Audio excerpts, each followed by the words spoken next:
Oh, hi, welcome to Exotic Car Play Place today, everybody. Thanks for joining in on this beautiful, beautiful Friday morning.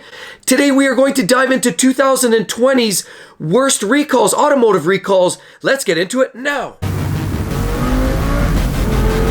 Welcome back to the channel, everybody. Mark with Exotic Car Play Place. And today, in amongst this world crisis that we're enveloped in currently today, let's not forget about those day-to-day factors that can have an impact on our safety and our well-being. For example, the automotive industry. So according to the National Highway Traffic Safety Administration, NHTSA for short, there's a lot of new recalls for cars this year in 2020. We won't even talk about what we've seen in the past. There's lots of obvious ones. We talk about the Takata airbag, issues with seatbelts or tire blowouts or cars that explode upon a collision. There's lots of things to get bent by. But in 2020, we refocus and look at what are some of the worst recalls. As a matter of fact, we're going to address all of the new recalls in 2020 that could in fact impact your car. Do you have one of these cars on this list? Stick around and listen to the list, because after all, recalls are really not nice to have. They're not about an unreliable car or a car that is a problem or doesn't start. A recall is based on safety. And by its very definition, a recall really is determined by a vehicle equipment, car seat, tires, or anything else related to a car that creates an unreasonable safety risk for public or drivers and fails to meet the minimum safety standards. And as a result, it's very, very important that you, the public, and me as well, delivering this information, that we understand what sort of recalls, after all, they are safety issues that you guys are aware of, and that you can get them addressed much sooner than later, so you're not putting yourself in harm's way. So let's get into this list, and I'm going to blast through these lists, and hopefully none of your cars make this list, and if they do, at least it'll give you some insight where to take this from. So the first recall we'll talk about is the 2013 to 2019 Toyota and Lexus cars recall. Now this does in fact impact about 1.8 million vehicles worldwide, and what it means is the fuel pump is highly prone to failure. If it fails, it could mean rough idle, hesitation, lack of starting, stalling, any number of conditions that can impact the direct drivability of the car. With that, of course, sometimes it could put you in a dangerous state. Maybe you're trying to make a left-hand turn across a busy intersection. Maybe you're just trying to accelerate onto a freeway. There's lots of situations that you could be posed with when the fuel pump fails at the most inopportune time. So the next one on the list is the 2019 to 2020 Audi A6. That's right, the starter, if it gets wet, is very prone to shorting out. If it shorts out, that could create a hazardous condition, for example, a fire. Last thing you want is your car to burn to the ground. The next one on the list is a 2020 Hyundai Sonata. Now, Hyundai in recent years, along with Genesis, have moved up the ranks in terms of reliability, but that doesn't mean they're perfect. As a matter of fact, with these cars, the remote smart parking assistant has been known to fail due to a software failure, an issue in the software that actually can create a scenario where the vehicle moves unintendedly while you're trying to negotiate that sharp parking aggressive maneuver. What it can result in ultimately is the driver going, why didn't I just do that myself? That's right. Check it out. Software needs to be upgraded, and it impacts almost 11,900 vehicles. Now, the next one on the list was already mentioned to some degree by another automotive YouTuber. You may have heard of him. And this actually goes to the 2019 to 2020 Chevy Bolt EV. And in this case, what can actually happen, out of about 900 vehicles that are affected currently, the rear door handle has an extremely long cable. And when the window rolls down, it can grab that long cable, pop the door open, or just wreck the handle altogether, causing a very dangerous condition. Last thing you need is rolling your window down on the freeway and having somebody possibly exposed to the elements as that door flips open. They're definitely going to have to address this and fix that up nice. So the next dangerous recall on my list is a 2020 Toyota Highlander. Of this, there's about 38,800 vehicles impacted by this particular fault, and what it is a faulty engine control software situation. Again, we always talk about how complex these cars are getting, and here's another example. So what can happen is the engine control unit can fail, thus resulting in a lack of fueling, which is driven by the control unit, and is most likely to happen during a stop-start or start-stop condition. The worst part is it can actually also happen while the vehicle's driving down the road, and yes, as you're driving and the vehicle immediately cuts off fuel while you're going at high speed on a freeway, that is truly a dangerous condition.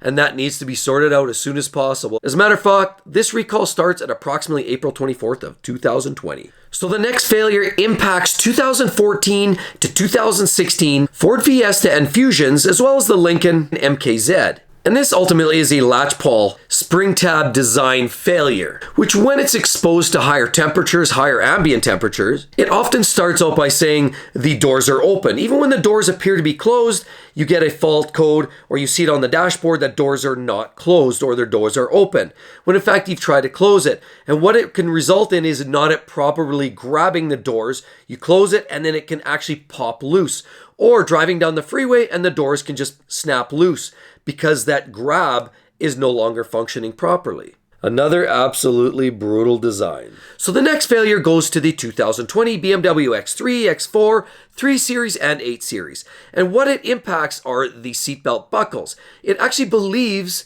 sometimes in certain situations that a passenger is not buckled in, even if they are. So how can this be a bad thing if the passenger is still buckled in? Well, the bad thing is the airbags often react depending on whether it detects a passenger in the seat or not. So this can directly impact the functionality of the airbags in the event of a collision. Sadly, this involves about 3,300 units. Here we go with another Ford issue.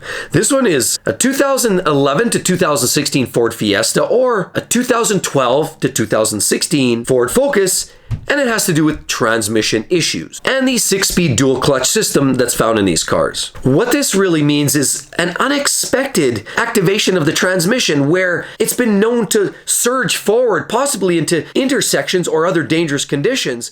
And there's also been other reports by a lot of owners that have either kept them or just sold the car because they were outright fed up with it. And it has to do with either surging or hesitation or just poor driving. And that transmission looks like it has issues that need to be sorted out. Next one goes to a Nissan-based product. It's a 2020 Infiniti Q60, and it has to do with the rear seat belts. Now, apparently there's about 450 American cars and about 30 Canadian cars that are impacted by this rear seat belt dual mode mechanism, where when you go to latch it in, it doesn't always latch properly and can often give you a false sense of security. How will this be resolved? Well, all it needs is a quick inspection by the dealer to make sure everything's working properly. Here's another one for you. This one's by Volkswagen, and it's a 2019 Volkswagen Arteon. And what it is essentially an incorrectly installed electronic brake booster pressure input. Yes, that's a mouthful. And apparently there's about 860 some odd units that are impacted by this. In some cases where the input rod fails due to a proper initial installation and increases the actuating force or just disconnects altogether. So because, again, this modern technology and everything's going digital, this is a situation that might require an electric brake booster replacement altogether. Again, here we are talking about some of this modern technology that can often let you down. So the next one actually impacts Mercedes. So here you are, you've finally saved up all your hard-earned dollars and you believe, I finally made it. I've got the money, I'm going to buy a GLS or a GLE class vehicle by Mercedes-Benz, one of the world's classiest, most luxurious car brands. Well, that's great until you realize when towing, there's a rear cross member that's welded, and there's been cases to the tune of over 220 cases, to be precise, that need to be addressed because that weld across the rear cross member can result in a crack and it becoming entirely dislodged, thus losing the back end. Kind of an undesirable situation, I would say. And would you believe there's another Mercedes-Benz on the list? It goes to 2020 or 21 standard Mercedes, Mercedes-AMG, Mercedes-Maybach, cars and SUVs. Anything that utilizes the interior lighting control, and then it ultimately is the instrument cluster software flaw. There's been many reports across forums and throughout the internet that you can find that suggest that it takes about 5 miles sometimes before the lights come on to switches and other parts of the vehicle on the interior, and that is all activated by the software from the instrument cluster. So there's a software fix for this. And yes, it does seem like more of an annoyance, and Mercedes is owning up to this, and it really just means a software upgrade. Not all recalls go to the lower end vehicles or even the moderately priced vehicles.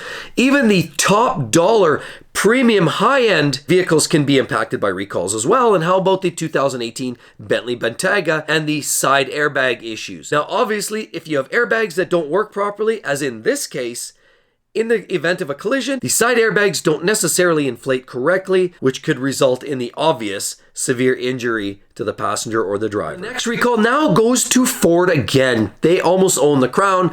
In this case, a 2020 Ford Expedition. And what it is ultimately the sensor, the weight sensor on the passenger side is not working correctly. This malfunction results because the sensor detects weight and rough approximate size of the passenger and determines whether the airbag needs to deploy in the event of a collision.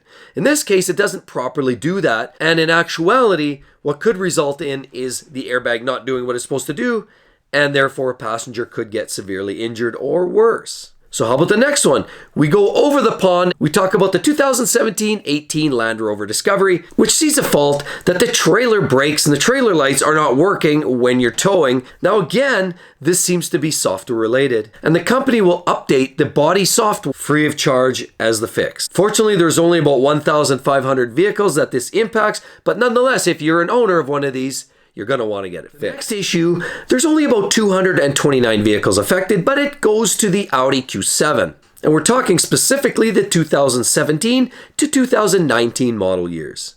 What this is all about the steering and the way it all connects up. Now there's bolts that hold the steering shaft to the steering gears. Now these bolts that hold all this tight can back out or become loose. And then as you steer, you have reduced function of the steering capability. And of course, what do you think that yields? A severe safety hazard in the event of a sudden need for accident avoidance. You've got to be able to steer your vehicle, guys. This is a big one. You want to have it looked at. Yes, guys, we have another Mercedes on the list, and that's a 2018 to 2019 Mercedes S-Class and Maybach.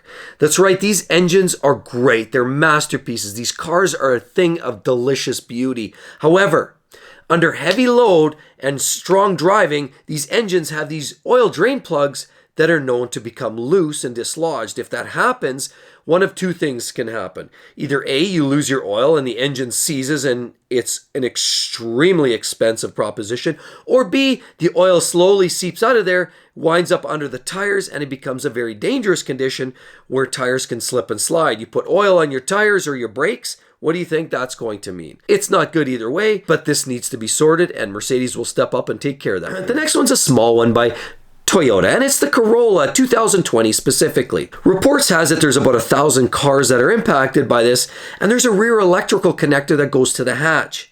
Well, apparently there was some that were damaged in production. If it was damaged, there's a chance that your backup lights will not work. If that's the case, there's a potential for accidents as other drivers around you may not know what's going on, resulting in a collision. So let's get that fixed. Toyota will take care of it for you. Now, what are recalls? They're, as I said before, they're a safety concern. And the big ones are, of course, brakes, tires, airbags, suspension, fueling. Those are the big ones that cause either poor drivability or lack of control or any of that kind of stuff. And the next one has to do with Volvo, specifically 2019 to 2020, cars, SUVs, and wagons. And this is the automatic emergency braking system flaw. Now, generally speaking, apparently there's over 121,000 vehicles impacted by this issue. Apparently there's some sort of a firmware or a software or a hardware incompatibility issue that they don't communicate properly and it doesn't work. It just doesn't jive. And you guys run a DOS box? Me neither. That's why I went to a Mac. Same idea, same reasoning. Problems between hardware and software. But anyway, what it really means is the emergency braking system may not actuate when needed. And of course, that's a severe problem especially if you're relying on it. See, this is ultimately where the autonomous vehicles aren't perfect. And when we get to the point where we're allowing the cars to do all the controlling for us, these are those things that will happen. Ultimately, we, the driver, should still take ultimate control and accountability, but this situation will prevent that automatic braking to take place. Ultimately, this means that Volvo will just take care of a reflash for you and it should get you back on the road safe and sound. So what is a recall list without a couple BMWs on the list? Well, we've already spoken about one or two, but here's another one. How about a 2013 to 2016 BMW 3 Series and a CV joint issue that seems to be creeping in now? The CV joint issue actually impacts almost 8,600 vehicles worldwide. And the CV joint ultimately it's that joint that's flexible and it connects your transmission to your wheels. Now, as your wheel articulates, that joint has to be able to move, and there's bearings in there, and that bolts up to a flange, and as the wheel moves, this moves and articulates. Well, there's a failure with those. Now in this case, we're talking about the transfer case and a drive shaft, and there's the joints that connect that up all up. Now in this situation, as I mentioned before, they're moving parts and bearings, which become prematurely damaged, which can result in a loss of control by the rear wheels and even the brakes, if you can imagine. So what do you think can happen if a set of rear wheels lock up, or one wheel or the brake faults out while you're driving at highway speeds? Use your imagination, but sadly, that needs to be looked at, and it made the recall list. So at the end of the day, obviously no single vehicle is perfect. We have a little bit of everything on this particular list. One thing that's pretty common, there's a few mechanical failures here, but a lot of these issues and recalls are related to electronics, software, like everything that flows electrons. We're not talking about bearings so much as we're talking about electronics or switches, weight sensors, ABS, electronics, lighting. These are the things that are failing today. Computer modules, you'll notice the majority of the list has some sort of element there. That's the theme. And unfortunately, it's not going to get better with time. Cars become more technologically advanced, and we're going to see a lot more of this situation as time goes on. Just be sure to take care of these recalls when you get them in a timely fashion to keep you and your family safe. Thanks for sticking around to the very end, guys. I know you enjoyed the video. If you did, be sure to hit the subscribe button and the notifications bell if you're not already a subscriber. If you are, thanks a lot, everyone. As well, if you want to see a great video on 2020's most interesting cars, right there, click on that link. You're going to find another great video. You're going to love that one. So hope to see you guys real soon. Catch you on the flip side. Bye-bye. What's up?